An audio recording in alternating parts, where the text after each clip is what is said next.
Welcome back to my channel. Kayo po ba ay nakabili ngayon ng bigas na nagkakahalaga ng 41 pesos o 45 pesos? Dahil ngayon po nagsimula ang unang araw ng implementasyon ng price cap sa bigas. Although meron po mga pamilihan na hindi po nila sinunod itong price cap na ipinag-utos ng ating gobyerno. Dahil ang dahilan nila, malulugi daw sila at sana daw ay binigyan muna sila ng ilang araw ng presidente para maibenta yung mga stocks nila. Dahilan naman ng iba, itatago lang daw ng mga retailers yung mga bigas na magkakahalaga ng 41 o 45 at ibebenta nila yung mga mas mahal. Dahil dalawa lang naman po ang naapektuhan sa price cap. Yung mga premium grade po sa kayong special rice ay hindi po kasali dito. Ayon po dito sa Executive Order number 39, which sets a price cap on regular milled rice at 41 pesos per kilo and well-milled rice at 45 pesos per kilo. Ito nga po ay nag-effect ngayon, September 5, 2023. However, the EO will not affect the prices of premium grade and special grade that include brand names like Ganador, Jasmine, Lion Ivory, Sinandoming, and Princess Bea among others. Well, ito na nga po ang ginawa ng ibang retailers. Yung pong regular at yung well-milled rice ay tinanggal nila sa kanilang hanay ng binibentang bigas at yung premium grade lang at yung special rice lang ang kanilang itininda. Kaya nga may mga grupo that is asking the administration of President Ferdinand Marcos Jr. to rethink its move. Kaya lang, kailan pa po gagawin ito? Alam ko nasa kapangyarihan naman ng presidente na maglagay ng price cap sa bigas. Lalo na po at apektado na ang buong bansa. Talaga pong may kailangan magsakripisyo. Total mga negosyante kayo, makakasurvive kayo. Itong mga mamimili, hindi na po makakasurvive. May mga pamilya nga po dyan na imbis na 5 kilo kada isang linggo ang bili nila, 3 kilo na lang ang binibili nila dahil po kailangan nilang magtipid. Ang sabi nila, ang mas tatamaan dyan ay yung mga small retailers. Kaya naman po may ginawang paraan ang ating presidente. Sabi po dito sa Filipino Star ngayon, Pangulong Marcos sa DSWD, ayuda sa rice retailers, bilisan. Ipinag-utos ni Pangulong Ferdinand Marcos Jr. sa Department of Social Welfare and Development na bilisan ang pagbibigay ayuda sa mga maliliit na retailers at traders na maaapektuhan sa ipapatupad na rice price ceilings na magsisimula sa araw na ito.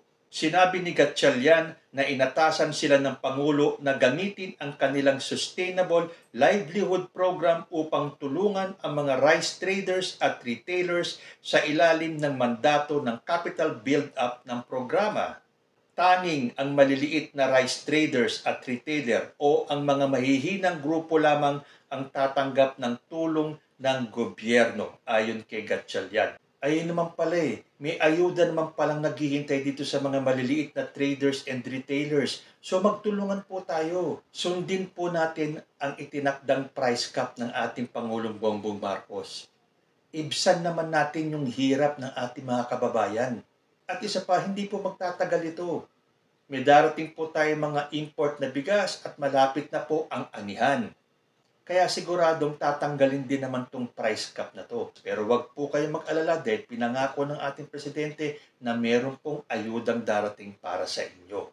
At doon naman po sa mga sellers, wag nyo na pong itago yung 41 pesos saka 45 pesos na bigas. Maawa naman po kayo sa ating mga kababayan. Hinintay po nila yan pagbaba ng presyo ng bigas, kaya wag nyo naman po silang ipitin. Pagbilhan nyo po sila ng bigas na 41 saka 45 dahil yung po mga special rice, yung mga premium rice, hindi po magbabago ang presyo, hindi po kaya ng ordinaryong Pilipino yun. At sana po kumilos agad itong mga inatasan ng ating Pangulo para po maibigay ang ayudang yan para ilabas na po nila at ibenta yung mga bigas na magkakahalaga ng 41 and 45 pesos para naman po makagaan sa bulsa ng ating mga kababayan.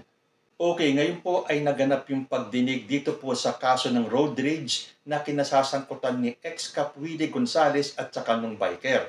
dumalo po si Willie Gonzales at yung rider. At doon po nagkaharap sila at nailabas po nila yung kanilang panig. Ngayon po ang balita, Anthony Taberna faces backlash for Willie Gonzales interview. Fans of Anthony Katunying Taberna are expressing their disappointment with the journalist following his recent interview with the controversial former police officer Wilfredo Gonzales, who gained notoriety on social media due to a confrontation with a cyclist. Ayan nga po kasi may mga nagtatanong sa akin, meron daw bang karapatan si Anthony Taberna na interviewin itong si Mr. Gonzales? Kung talaga pong bawal interviewin itong mga nasasangkot dito, hindi naman po siguro gagawin ni Katunying yan. So the mere fact na na-interview niya itong si Willie Gonzales at saka yung sumunod itong siklista, wala naman sigurong bawal doon. Although sabi ng iba, inunahan kasi ni Katunying yung pagdinig sa Senado. Basahin ko po. During the 1-hour interview, Gonzales had the opportunity to present his side of the story and vehemently maintained that he was not the instigator of the confrontation. He asserted that it was the cyclist who had provoked him. Despite the interview garnering thousands of views online, numerous netizens voiced their dismay at Taberna for affording Gonzales a platform. Ako, pinanood ko din yung interview na yan. At nagkaroon din ako ng mga katanungan dito kay Mr. Gonzales. Isa sa mga naging tanong ko, nung sinabi niyang sinuntok ng siklista yung kanyang sasakyan at ito ay nayupi. At ang gamit daw ng siklista ay yung gloves ng mga rider na merong shackles ba ang tawag doon? Pero kung titignan po natin yung mga pictures na lumabas na habang nakasakay yung rider sa bike niya, wala pong gloves na nakasuot sa kamay niya. So saan po nanggaling yung sinabi ni Mr. Gonzales na gloves na ginamit na pangpukpok ng siklista doon sa kanyang kotse? Unless inalis na ng siklista yung gloves na yon nung umalis siya doon sa unang enkwentro nilang dalawa.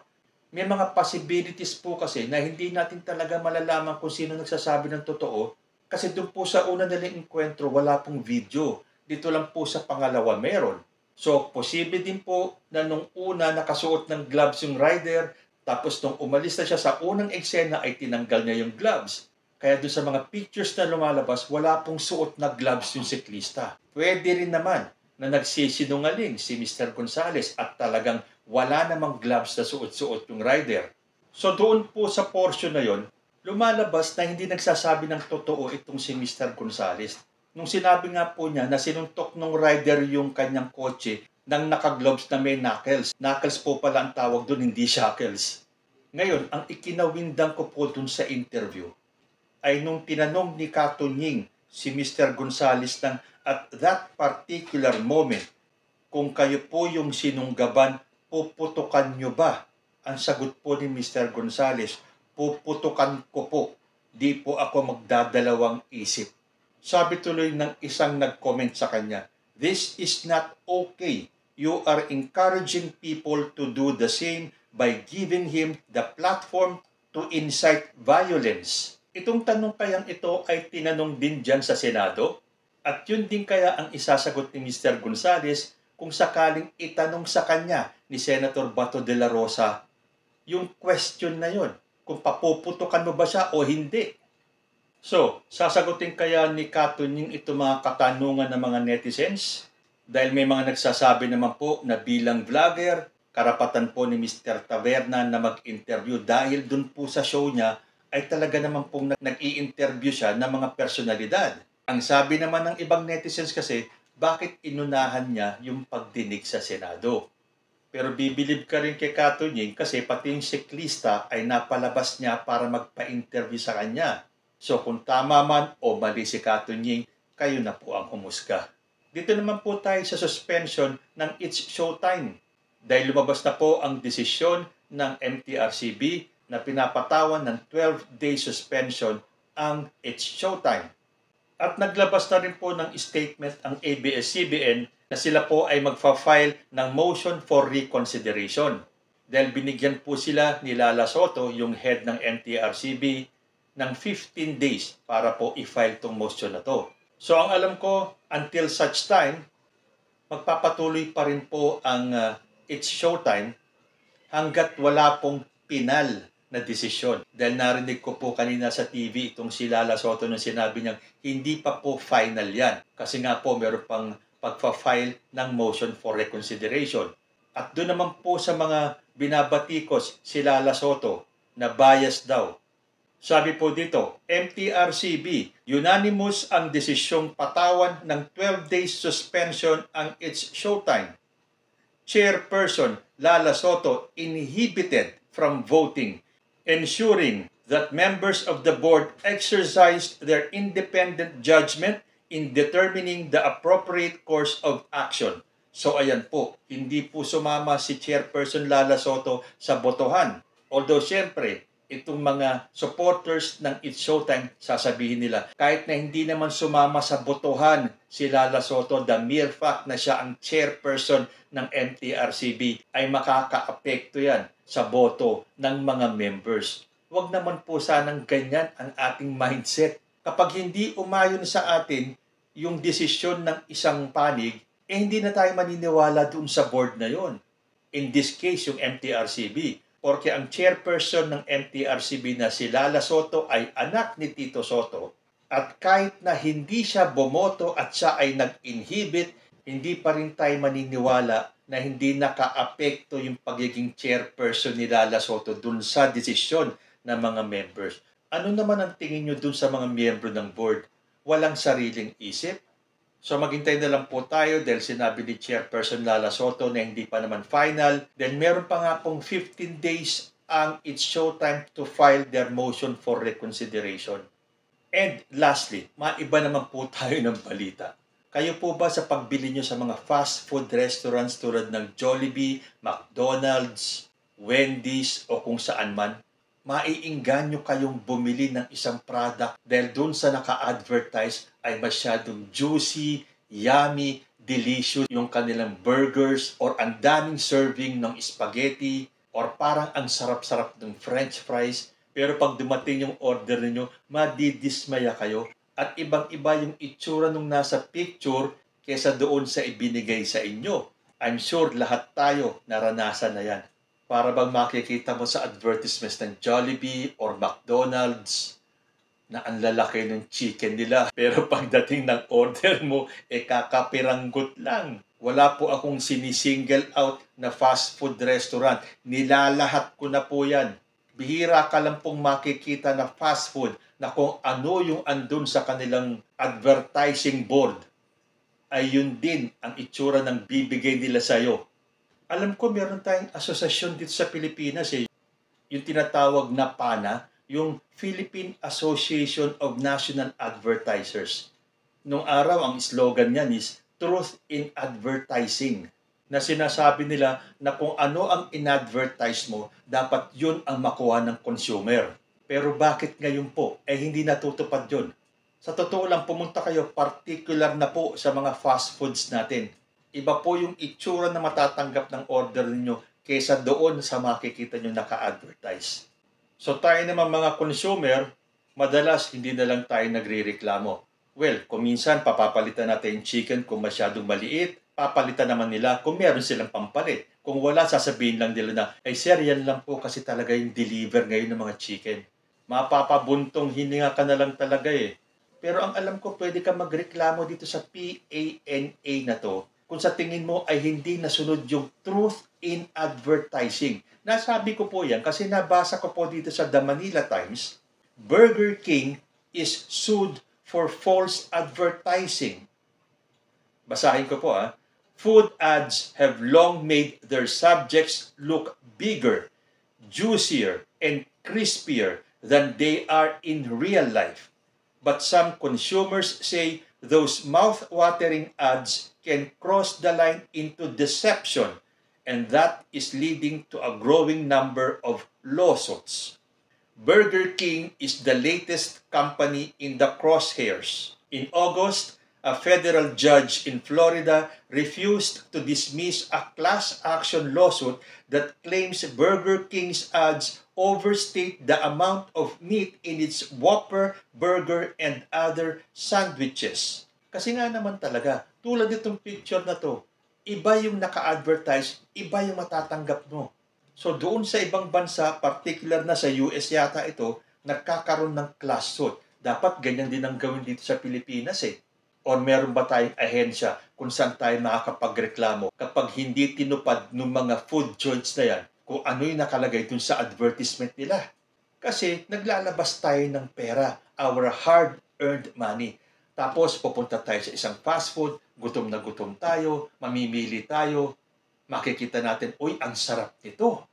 So excited ka na yung darating na order mo ay kasing ganda or kasing sarap nung andun sa advertising board. Only to be dismayed na nung dumating sa'yo ay ano ba to? Hindi po ba? Pero doon po, hindi lang po Burger King, sabi nga dito. But Burger King is far from the only one. A law firm tracks class action suits said 214 were filed against food and beverage companies in 2022 and 101 were filed in the first 6 months of this year.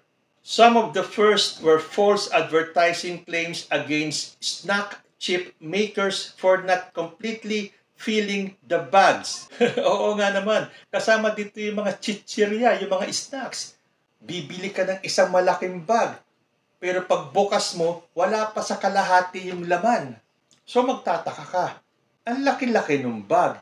Pero wala pa sa kalahati yung laman. Ang sasabihin lang sa'yo, nakalagay naman dyan kung ilang gramo. Dapat marunong kang magbasa kung ilan yung net weight para kahit papano hindi ka madismaya. So kung gano'n naman pala, bakit nila ilalagay sa malaking bag yung chips kung wala pa pala sa kalahati yung laman? Yun ang isang tinatawag na false advertising. Ay nako, sana magkaroon din dito sa Pilipinas yan. Yung meron tayong isang ahensya kung saan tayo makapagreklamo para dito sa mga negosyanteng ito na niloloko lang tayo. Hinuhot-hot yung pera natin pero hindi naman nila binibigay yung worth ng ating pera. Pero until such time na magkaroon tayo ng mga ganung mga ahensya kung saan tayo pwede magreklamo, it's either bibili ka or magugutom ka na lang. Kayo po, ano ang masasabi ninyo? Comment lang po down below and I will see you next time. Peace.